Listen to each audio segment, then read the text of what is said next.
person who was good enough to beat Nick Park. Nick Park.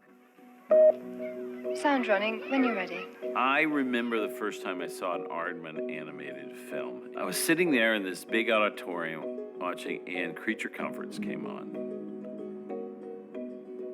And I was amazed. Well, sometimes you can't get out and about as much as you would like to.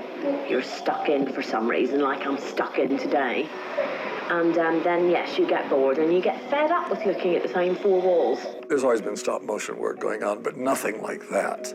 Nothing that had that sense of character.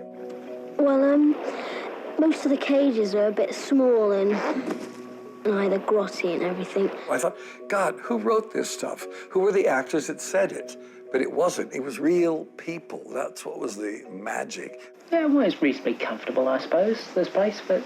Me and a journalist went out trying to find people who were not that happy with where they are. If you try to compare the situations and the environment that we live here with the environment that we live in Brazil, there is a big difference. Here, you live in a very small place with all the technological advances possible. The Brazilian Jaguar guy, and he hated the food and the weather and he's got a little flat and he stole the show, really. I miss the fresh meat, you know, because in Brazil we are predominantly carnivores.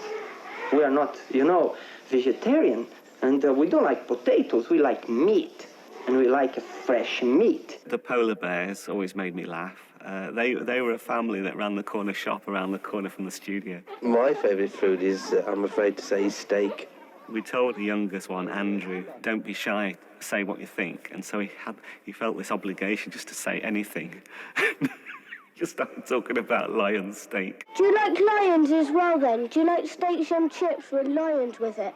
Not with lions, Andrew, no. When you look at the success of programs like Gogglebox, it's just, people are so wonderfully funny in their own world. It was just basically knockout scene after knockout scene in a row for several minutes, and then it's done. And it's like, you practically feel Nick Park dropping the mic and backing away, going like, that's animation, you know? Despite taking a fraction of the time to create, these more vocal animals pipped Wallace and Gromit to the post and scooped Nick Park and Aardman their very first Oscar.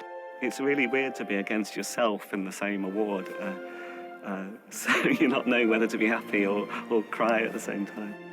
And just being there for doing these plasticine animated films, but you're sat there with Sophia Loren and Dustin Hoffman and, you know, and all these... everybody I've ever heard of is around. I'm thinking, what am I doing here?